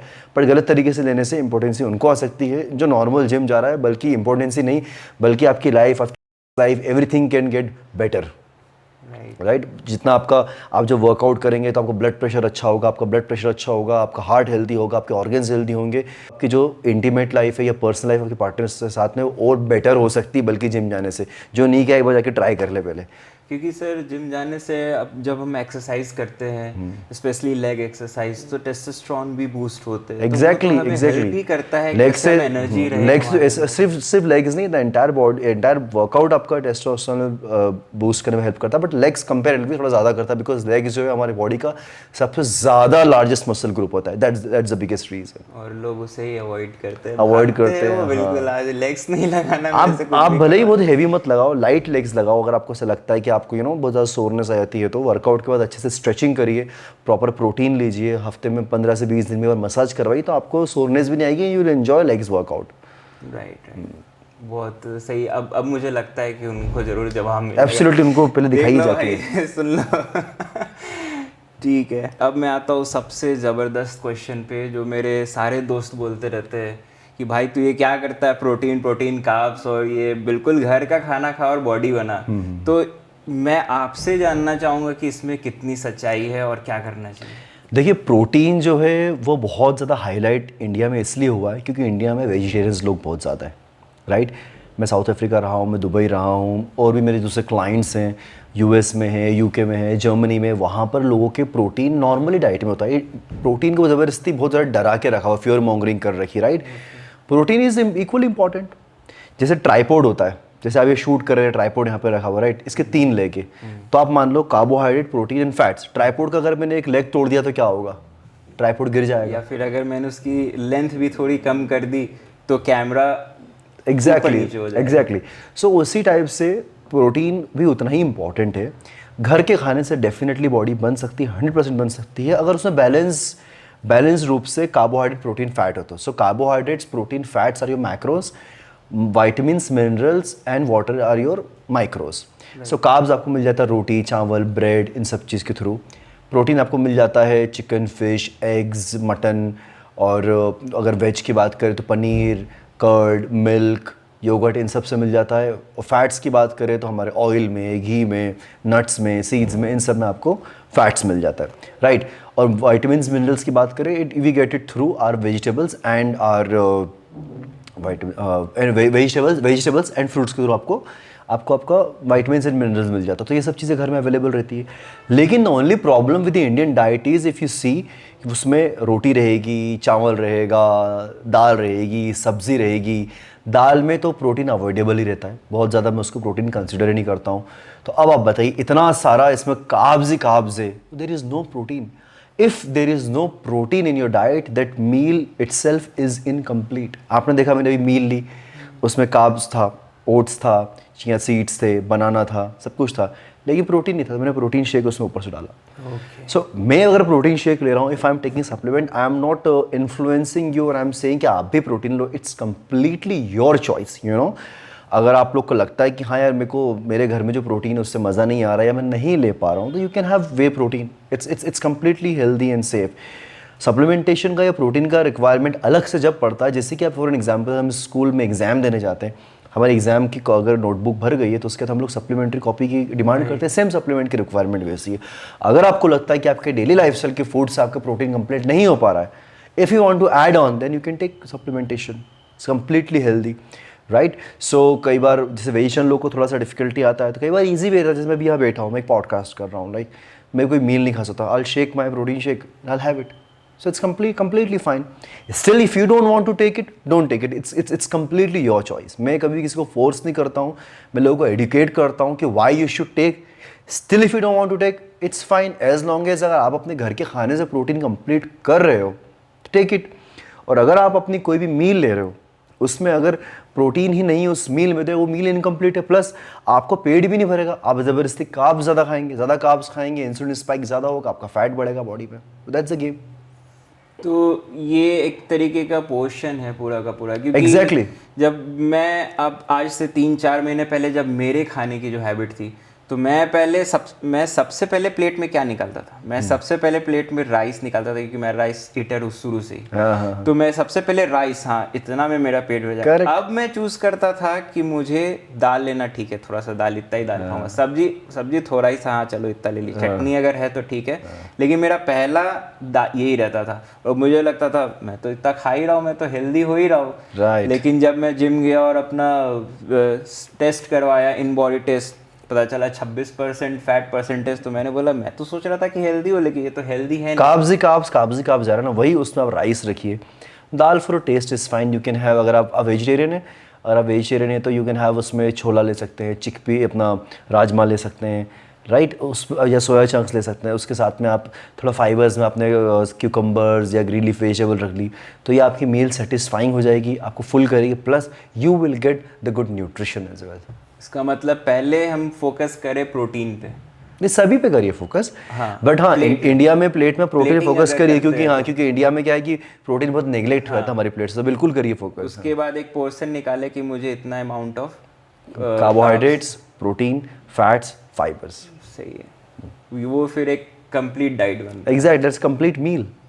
बिल्कुल। और अभी तो मेरे घर वाले इतने परेशान हो गए हैं, मैं जब से जिम ज्वाइन किया हूँ और डाइटिंग कर रहा हूँ, तो मैंने ऑयल वगैरह सब खत्म कर दिया, एकदम बहुत लेस ऑयल में, तो उनको भी कम ऑयल कम मसाले में ही खिलाता हूँ। तो लोग बोलते हैं अरे यार तू तो कर ही रहा है, मेरे को क्यों दंड दे रहा है। लेकिन अच्छा है, वो भी कभी ना कभी ये सोचते ही नहीं सही है अपने हेल्थ के लिए अल्टीमेटली, और आप अपनी फैमिली को इन्फ्लुएंस करते हो, आप एडुकेट करते हो। जैसे if I talk about my own wife, so मेरी जो वाइफ है वो शादी से पहले वो पिज़्ज़ा खाना, नमकीन खाना, बिस्किट खाना बहुत नॉर्मल था उनके लिए। अब मेरे साथ में रह के, ऑफ कोर्स मेरे साथ में रह के, तो वो she doesn't ask for it, उनकी हैबिट में आ गया नहीं खाना। एक बार तो मैं नहीं बोला कि कुछ ला दूँ क्या मैं, नमकीन वगैरह बिस्किट कुछ, लोग नहीं नहीं घर में रखा रहेगा तो मेरे खाने में आएगा। सो पहली चीज़ ये भी एक अच्छा पॉइंट है कि आप अगर हेल्दी होना चाहते हैं, सबसे पहले अपने घर से शुरुआत करें, अपने किचन से शुरुआत करें। आप ही किचन में कोई भी अनहेल्दी चीज़ रखी हो, चाहे वो नमकीन रखें, चाहे बिस्किट्स रखें, अवॉइड इट, उसको हटा दो वहाँ से। अब आप बोलेंगे गेस्ट के रखना पड़ते हैं, तो ब्लिंकिट इज़ अवेलेबल, 5 मिनट में आ जाएगा। आपके गेस्ट आने के पहले तो ब्लिंकिट आपके घर में सामान ला देगा। ब्लिंकिट पैसा दे देना। हाँ यार। तो मैं वही बोल रहा था कि मैंने तो अपने सारे सॉसेज और जितने भी चीज़, मैं खाने का बहुत शौकीन हूँ, बनाने का बहुत ज़्यादा, तो मैं सॉसेज वगैरह सब, मैगी वैगी बहुत सारे कुछ रखता था, मैंने सब हटा दिया। Exactly, you have to avoid temptations ना, आपके घर में ही नहीं होगा तो खाने में आएगा ही नहीं। तो आप जैसे अभी बात कर रहे थे कि फैट होना चाहिए, तो फैट होना चाहिए, तो फिर अगर मैं भटूरे खा रहा हूँ वो भी तेल में ही रहता है, तो वो क्या सही है फिर ऑयल, तो टू मच ऑफ फैट है ना, too much that is a deep fried. और bhatura itself it's a maida, maida is not a good carbs. Carbs में गुड और बैड कार्ब्स होता है ना, अगर आप बैड कार्ब्स खाओगे प्लस उसमें इतना deep fried, that's a problem. But अगर हफ्ते में अगर एक भटूरा खा रहे हो छोले के साथ में, इट्स फाइन। तो इसका मतलब आप ये बोल रहे हैं कि फैट तो लेना है, लेकिन वो एक अमाउंट में। बिल्कुल, फैट का भी वजह से, कार्बोहाइड्रेट आपको एनर्जी प्रोवाइड करता है, ठीक है, आपका प्रोटीन आपका मसल बिल्ड करता है, रिकवरी करता है। फैट भी आपको एनर्जी प्रोवाइड करता है, आपके ऑर्गन्स को प्रोटेक्ट भी करता है, आपके जॉइंट्स के लिए is also fat good. So fat अब जैसे आपका एक रेशो होना चाहिए, राइट। सो आपने अगर 40% आपने कार्बोहाइड्रेट ले लिया, 40% आपने प्रोटीन ले लिया, एंड 10 to 15%, 10 to 20% अपना आपका फैट ले लिया। ओके, मैं तो सोचा था कि फैट एकदम ही अवॉइड करो, जीरो नहीं करना है, फैट जीरो नहीं करना है, क्योंकि अगर आप फैट बहुत ज़्यादा जीरो कर देंगे तो आपके हार्मोन को तो प्रोडक्शन फैट ही करता है ना। Okay, fat can't be zero. So जैसे आप अगर एटलीस्ट मिनिमम आप अपने बॉडी वेट के 0.5 ग्राम टू 1 ग्राम फैट ले सकते हैं। प्लस ये मुझे कैलकुलेशन करना पड़ेगा किसका कितना है क्या है, ये जस्ट में आप इसको एकदम पकड़ मत लीजिएगा कि अरे सिद्धांत ने बोला, ये हर किसी की बॉडी पे डिपेंड करता है। But yes fat is very important for your brain function, चीज़ हमेशा याद रखिएगा। ओके, तो आप ये भी बता दो फिर कि गुड फैट्स में क्या क्या आएंगे। गुड फैट्स में जैसे आपके नट्स हो गए, सीड्स हो गए, एवोकाडो हो गया, आपके आलमंड्स भी नट्स में ऑफ कोर्स आ गए हैं, आपका एक्स्ट्रा वर्जिन ऑलिव ऑयल, आप घी ले सकते हैं, आप अनसॉल्टेड बटर ले सकते हैं। उसके बाद में these all are the good source of fats। Okay, तो फैट भी जरूरी है, बस आपको पता होना चाहिए अमाउंट। हाँ। और कौन कौन से गुड फैट। लोगों को क्या लगता है कि हम फैट होते हैं फैट खा करके, हमारा वजन बढ़ता ज़्यादातर बहुत ज़्यादा कार्ब्स खा करके। Fats in of course, fat भी आपका टू मच ऑफ प्रोटीन भी लेंगे तो भी आपकी बॉडी में ऑफ कोर्स एक्स्ट्रा कैलोरीज हो जाएगी, तो वेट बढ़ा देगा। बैलेंस होना इज़ वेरी इंपॉर्टेंट। पर ग्राम ऑफ कार्बोहाइड्रेट्स 4 कैलोरीज होती है, पर ग्राम ऑफ प्रोटीन 4 कैलोरीज होती है और पर ग्राम ऑफ फैट 9 कैलोरीज होती है, इसलिए हमको फैट थोड़ा सा मिनिमलिस्टिक लेना पड़ता है क्योंकि उसमें कैलोरीज हमको ज़्यादा मिल जाती है, एकदम डबल। इसीलिए अभी तो मेरा नो डाउट बहुत अच्छा बेली फैट कम हुआ है। मैं बहुत ही कोशिश किया, इसीलिए मैं बोल रहा था शुरुआत के 2 महीने में कि मैं इतने क्लीन डाइट खा रहा हूँ, ना फैट है ना बाहर का कुछ खा रहा हूँ, फिर भी मेरा पेट अंदर क्यों नहीं हो रहा है। अब मुझे पता चला कि नहीं, वो भी ज़रूरी है। एग्जैक्टली फैट ही फैट को ख़त्म करता है। Exactly one of the reasons. उसके बाद में जैसे आपने आपका वेट अगर कम करा तो ये इससे एक मिथ और क्लियर हो जाएगा कि अगर कोई मेल वर्कआउट कर रहा है जिम में, मेल फीमेल दोनों के एग्जांपल दूंगा, सो ज़्यादातर ऐसा होता है कि जो मेल्स वर्कआउट करते हैं वो नोटिस करेंगे सबसे उनका फेस लीन होता है, आर्म्स लीन होते हैं, लिम्स बोला जाता है, आर्म्स और लेग्स को लिम्स बोला जाता है, और चेस्ट से कम होगा। सबसे आखिरी में आपका पेट से ही फैट जाएगा क्योंकि वहाँ पे डिपोजिशन सबसे ज़्यादा होता है फैट का, उसको बोला जाता है फिलो, फर्स्ट इन लास्ट आउट, सबसे पहले फैट आएगा यहाँ पे और सबसे आखिरी में जाएगा। अब फीमेल के केस में ये चीज़ उल्टी हो जाती है, फीमेल्स का स्टमक से चले आता है, चेस्ट से चले आता है, शोल्डर से, फेस से, लेकिन लिम्स से, उनके स्पेशली हिप थाइस से और बैक ऑफ द आर्म से सबसे आखिरी में जाता है। दैट डजंट मीन कि जाएगा नहीं, but yeah it takes hell lot of time, it takes lot of time. Sir आपने बहुत अच्छे टॉपिक पे बात किया, मुझे बहुत अच्छा चीज़ याद आया है। आप मुझे ये भी ज़रूर बताएं कि बहुत सारी फीमेल्स ये सोचती हैं कि नहीं यार मुझे जिम नहीं जाना, मुझे कौन सा बॉडी बनाना है, मैं जाऊंगी तो मेरा ऐसा बॉडी बन जाएगा, ऐसा तो, और वो जाएंगी भी तो ये सोचती है कि मैं जाऊंगी भी तो सिर्फ कार्डियो करूंगी, मुझे सिर्फ पतला होना, मुझे कौन सा तुम्हारे सा बॉडी और बल्ले सल्ले दिखाना है। तो वेट ट्रेनिंग कितना उनके लिए भी इम्पोर्टेंट है या नहीं है, ये आप प्लीज़ मैं आपको ये बताऊँ, वेट ट्रेनिंग की ज़रूरत फीमेल्स को मेल्स से ज़्यादा है।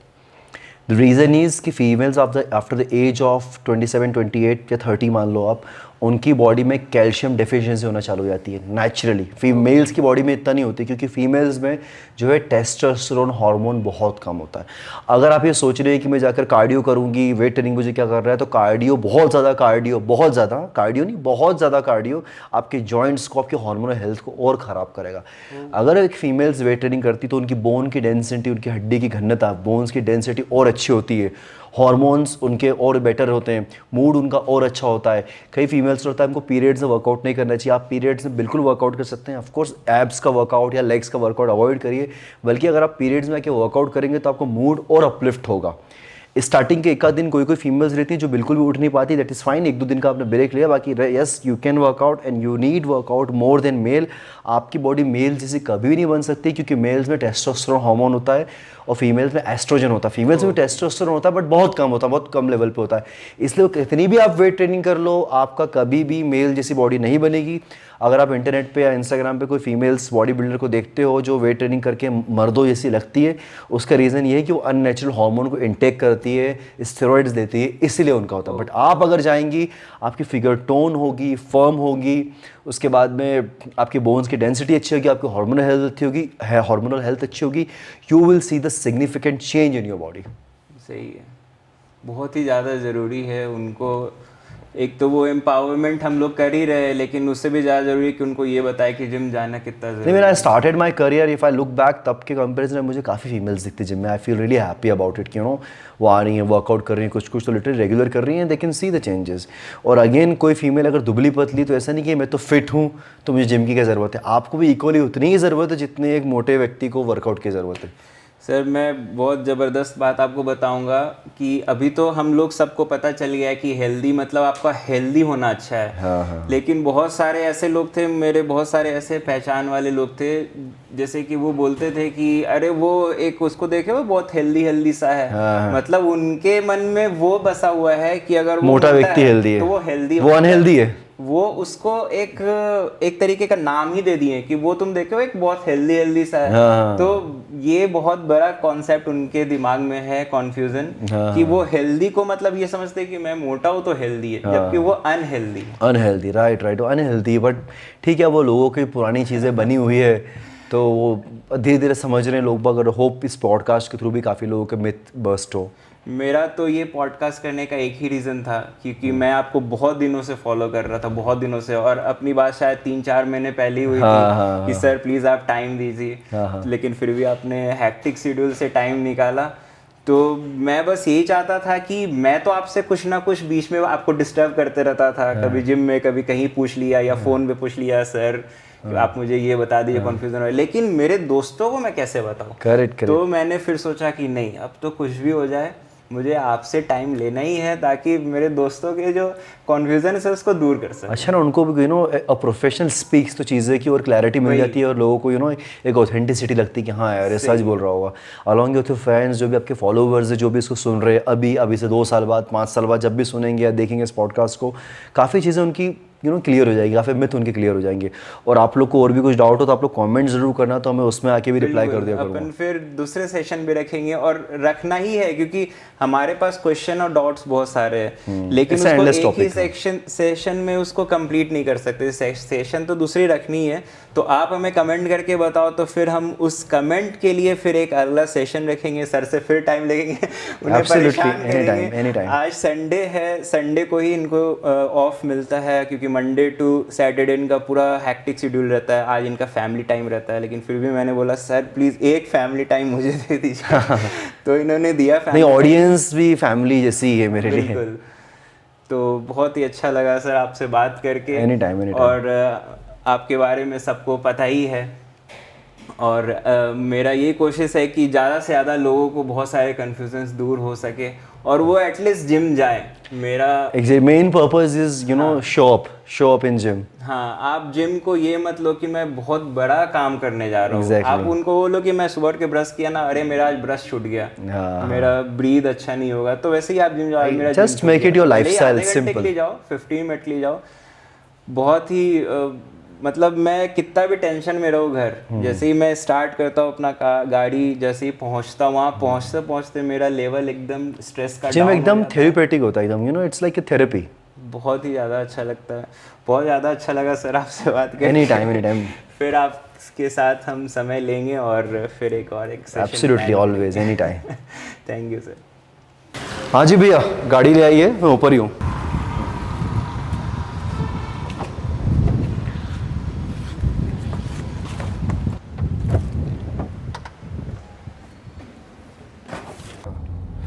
तो सिद्धांत भाई, फिर आपका कैसा क्या रूटीन रहता है? यूजुअली मॉर्निंग में I get up around sometimes 3:30, sometimes 4:30, कभी इस भी छूट जाता हूँ, depends on client also, but हाँ 4:30 से ज़्यादा लेट नहीं होता है। Then I get up, I do my cardio, कभी ब्रेकफास्ट से करके करता हूँ, कभी भी बगैर ब्रेकफास्ट से करता हूँ। देन मेरे मॉर्निंग में क्लाइंट रहते हैं हांगकॉन्ग के और सिंगापुर के, उनको ट्रेन करता हूँ। देन उसके बाद आई लीव यूजुअली इस टाइम पे, या कभी थोड़ा जल्दी, for my in person client के लिए निकलता हूँ मैं, कभी गोल्ड जिम, कभी होम ट्रेनिंग। देन उसके बाद में at a stretch almost around 2 बजे तक फ्री होता हूँ। देन उसके बाद घर आया, अपना मील लिया, देन थोड़ा सा पावर नैप लिया फॉर 30-40 मिनट्स। देन अगेन मेरी 4-4:30 बजे से कभी मीटिंग्स या कभी ऑनलाइन क्लासेस रहती है। सो यूजुअली मेरी क्लासेस होती है लाइक इवनिंग में। मेरे डैलस से क्लाइंट है, यूएस के डैलस से क्लाइंट रहते हैं, कभी जर्मनी के रहते हैं, कभी इंडिया के भी रहते हैं। So depends on days two days, कभी क्योंकि कई बार क्लाइंट 3 डेज अ वीक होते हैं, कई बार क्लाइंट्स 5 डेज अ वीक होते हैं। देन उसके बाद अराउंड 5:36 में गोल्ड्स के लिए निकलता हूँ। अगेन फिक्स नहीं है मेरा, कोई भी शेड्यूल मेरा फिक्स नहीं है। कभी कभार ऑनलाइन भी रहती है क्लासेस मेरी एट अ स्ट्रेच इवनिंग में, तो मैं जिम के लिए निकलता नहीं हूँ, मैं घर से काम करता हूँ। कभी कभार मेरी बाहर क्लासेस रहती है, तो फिर मैं निकल जाता हूँ इवनिंग में। और उसी बीच जब टाइम मिल जाता है मुझे, मतलब कभी इवनिंग में क्लाइंट के साथ, या कभी किसी क्लाइंट ने कोई सेशन कैंसिल कर दिया, तो मैं इस बीच अपना वर्कआउट भी करता हूँ, because of course first I have to preach what I practise, you no.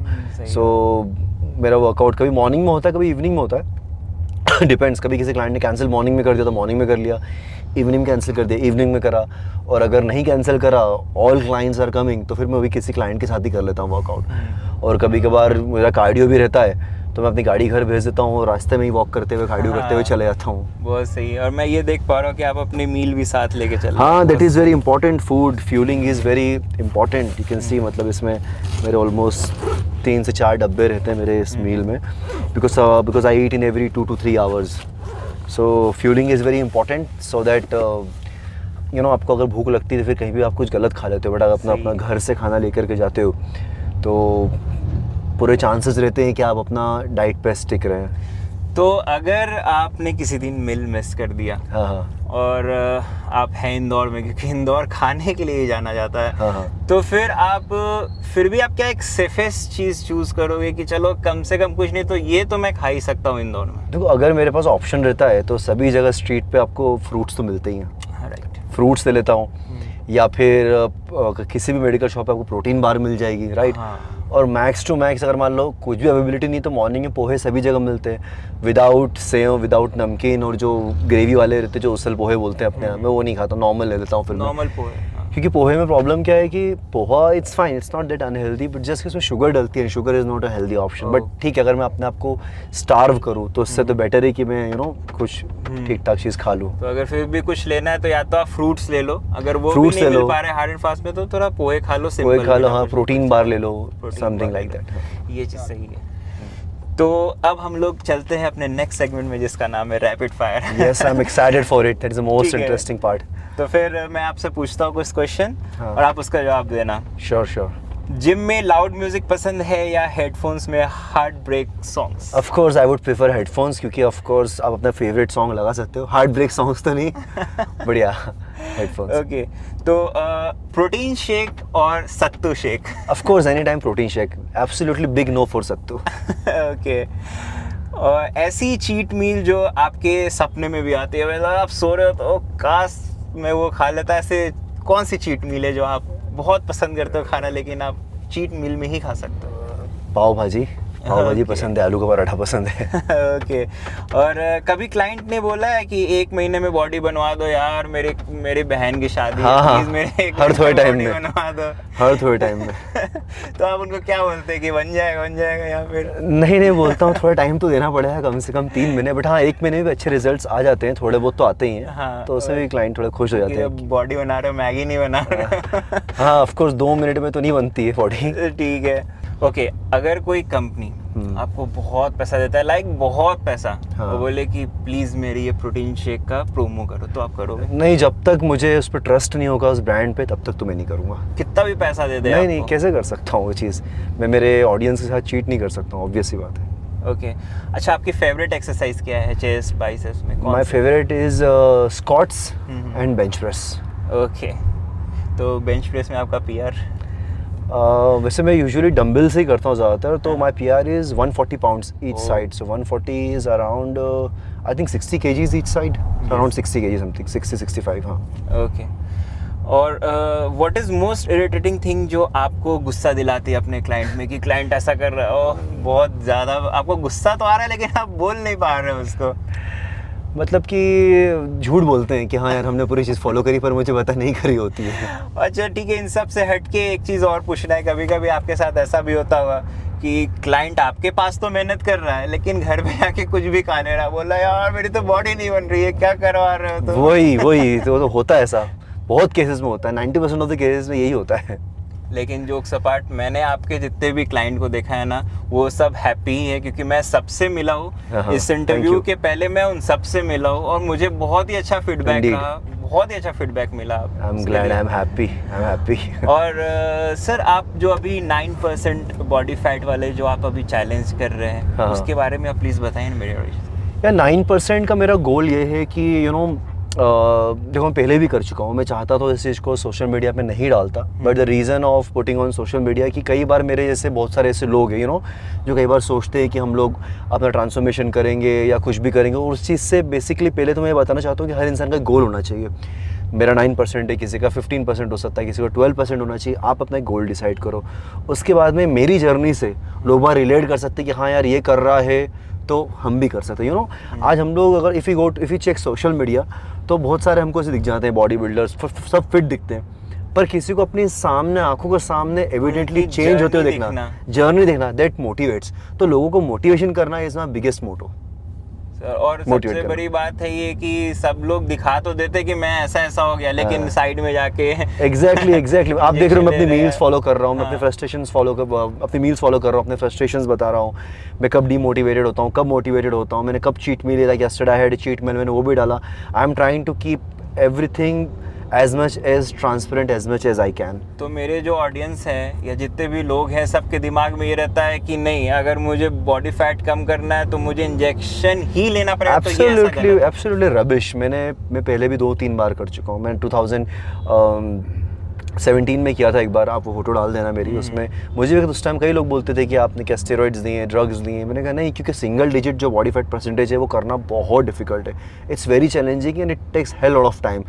तो कोई भी चीज़ अगर इतना टाइम लेती है तो उसके रिजल्ट्स फिर उतने अच्छे मिलते हैं, और इतने अच्छे जब रिजल्ट्स मिलते हैं तो लोगों को अनरियलिस्टिक लगते हैं। तो अनरियलिस्टिक लगते हैं तो लोगों के पास एक ही चीज़ होती है, अच्छा इसने अननेचुरल किया होगा।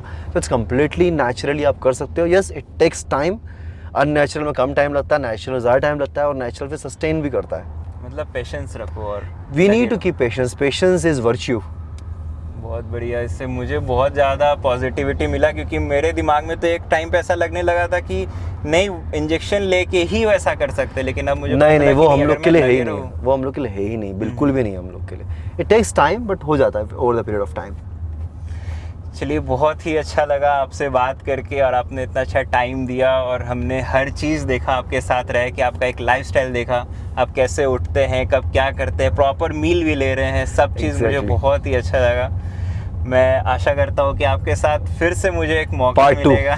We'll definitely do the part 2 again, क्योंकि पिक्चर अभी बाकी है मेरे दोस्त। Yes. बहुत ही अच्छा लगा। तो हम इस जर्नी को यहीं पे ख़त्म करते हैं, और आपको मैं इनका जो इंस्टा आईडी है और जो यूट्यूब की जो लिंक है वो मैं डिस्क्रिप्शन में शेयर कर दूंगा, कैप्शन में। तो आप उससे डायरेक्ट इनके पास जा सकते हैं। आपके मन में कोई सवाल है तो वो भी आप इनसे पूछ सकते हैं। और मैं पर्सनली बता रहा हूँ, हाँ थोड़ा सा टाइम लगता है क्योंकि इनका शेड्यूल बहुत बिजी होता है, लेकिन हाँ ये आंसर ज़रूर करते हैं। तो आप ऐसा बिल्कुल मत सोचना है कि ये मुझे आंसर नहीं करेंगे, ये तो इतने बड़े ट्रांसफॉर्मेशन ट्रेनर है, मुझे क्यों नहीं, ऐसा बात नहीं है। ये आपको बिल्कुल प्रॉपर गाइडेंस देंगे, आपको बहुत ही अच्छा लगेगा। और आप मुझे ज़रूर बताना कि हमारे इस पॉडकास्ट में, ऐसे तो ये हमारा पहला पॉडकास्ट था, लेकिन मैं बहुत ही खुश महसूस करूँगा कि आप मुझे अगर बताओगे कि इसमें मैं और क्या इम्प्रूवमेंट कर सकता हूँ, और मैं ज़रूर इम्प्रूवमेंट करूँगा, क्योंकि मैं ये सब कुछ आखिरकार आपके लिए कर रहा हूँ। तो मुझे लगता है कि मैं ज़रूर अच्छा करूँगा कुछ ना कुछ।